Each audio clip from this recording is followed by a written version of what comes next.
Hey guys, thanks for tuning in to another video on ForgottenWeapons.com. I'm Ian McCollum and I'm here today at Morphy's with a very cool old British rifle. This is a model 1800 Baker rifle. Now, the British had used some rifles in their military for a while before the Baker was adopted in 1800, but they had always been sort of a scattered mess of a little bit of this and a little bit of that here and there, often under the command of individual unit commanders who wanted to have rifles.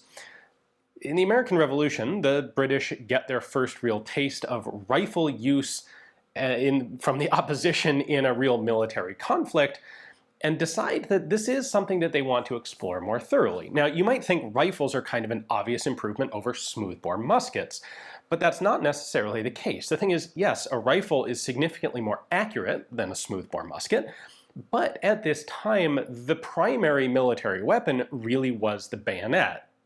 For most of the time, you would get a volley or two off, and then the battle would be decided by closing with the bayonet. And so the improved accuracy of a rifle was nice and was fine, but was not necessarily a game-changing sort of proposition, especially when you combine it with the major downside of the rifle, which is that it is much slower to load. In order for a rifle to work, you have to have the actual rifling grooves engrave onto the bullet and force it to spin, or ball as the case may be. Well, if you're having to actually press that rifling into a lead projectile, it takes a lot of force to ram a ball or bullet down the barrel. If you're using a smoothbore, usually you actually have some loose space around the projectile, and it goes in a whole lot more easily. You can have half to a third the time required to reload a musket compared to a rifle. And in a situation where you may only get the chance to fire 1 or 2 or 3 volleys, that can be a significant difference. That can be a more important advantage than the accuracy of a rifle. Anyway, the British decide that they want to experiment with a more standardized, organized rifle force regardless. So in 1800, they go looking for a pattern of rifle to adopt, and they settle on one designed by a guy named Ezekiel Baker. He was fairly heavily influenced by Prussian Jaeger rifles, hunting rifles, and came up with this system, which I have to say is a really nice rifle. I've handled a bunch of Revolutionary War era rifles and muskets, and they're all kind of clunky and awkward until I picked up this one. It is relatively short. It's only got a 30-inch barrel. It's handy. The sights and the stock design are such that when you bring it up to your shoulder, the sights come right to the eye. It has actual sights. They're not fantastic by today's standards. Like, they're crap by today's standards. They're not fantastic by a lot of standards, but they're remarkably good. And this became a very effective weapon in British military hands. Now, a couple things that I want to talk about before we take a close look at it. One of those is Baker came up with a way to sort of balance and compromise the accuracy versus rate of fire question. And he did that with the rifling twist. This has 7 lands and grooves, spun at a rate of 1 twist in 10 feet. It's a 1 in 120-inch twist, which means as the bullet traverses this 30-inch barrel, it goes less than a quarter revolution. This is really, really slow rifling. And the purpose of that was to make it a little bit easier to load bullets, to load round ball. Because yeah, you have to engrave the rifling on them, but at least you're not having to twist it quite as much.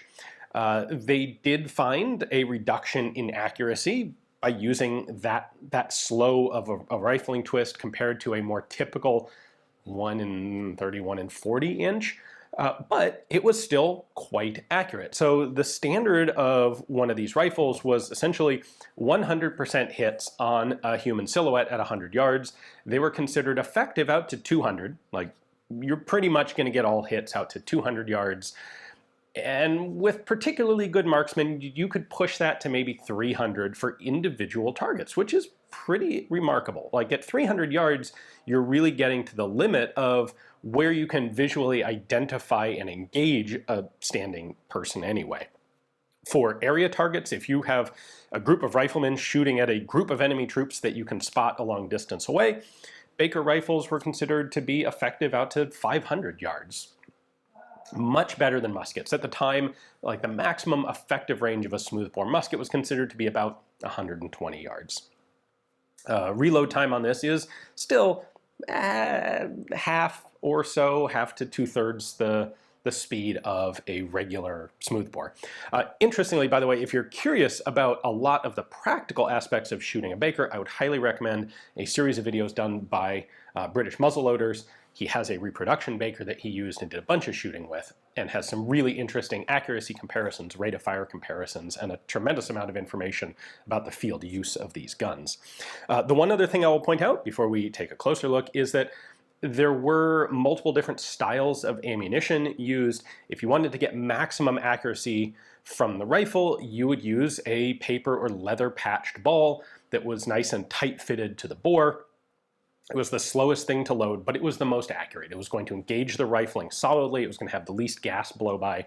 That gave you the best accuracy. If, however, you were in a situation where ranges were short and you didn't need all of that accuracy, if the enemy's only 50 or 100 yards away, they would use a standard a bullet without a paper patch. You could use a paper cartridge that would give you a little bit of wadding in the bottom. The bullet doesn't really engage the rifling. It sort of acts like a smoothbore.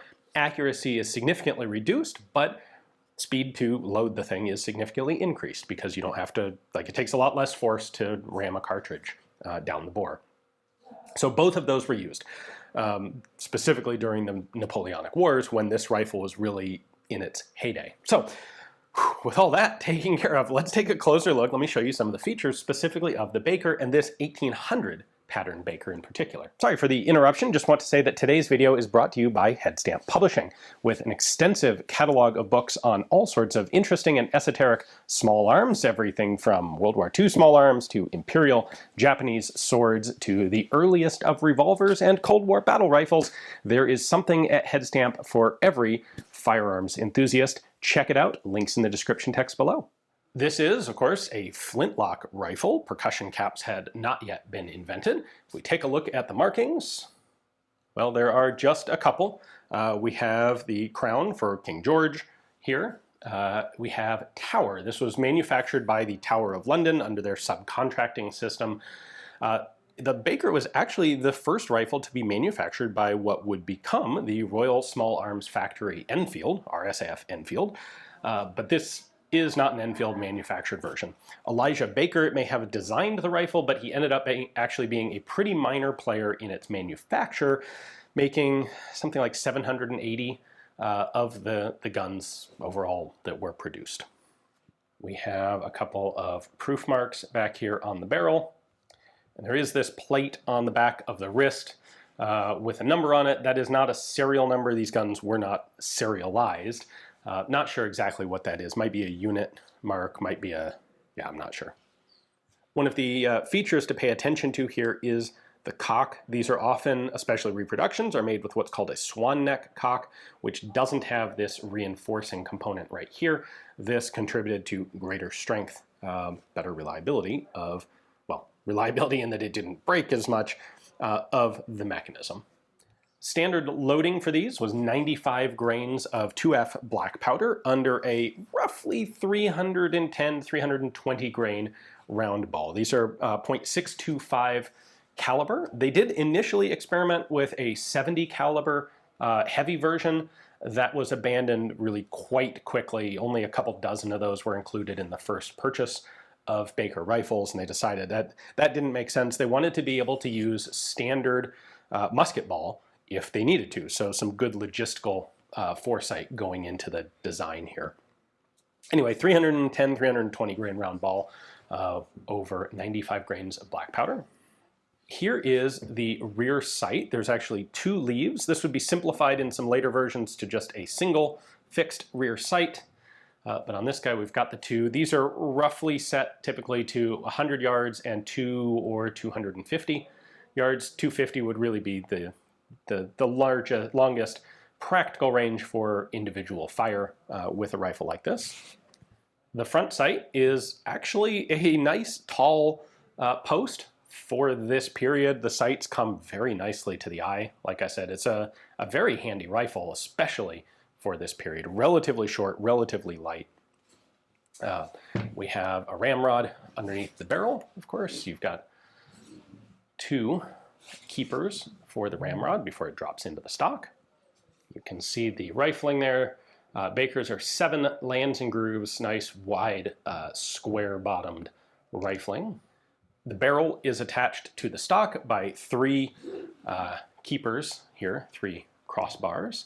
This one, unfortunately, is missing its sling. That's what this hole is for, the front sling swivel that would hang down there.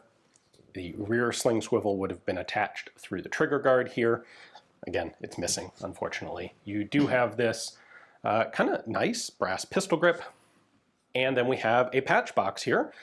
This is the distinctive style of the early 1800 pattern that would change in detail over development of the gun. Inside, you've got a square and a round container. The round one is for patches, for round ball, and the square one is for cleaning equipment. It was important to keep these rifles clean to maintain both their accuracy and your ability to load them relatively quickly.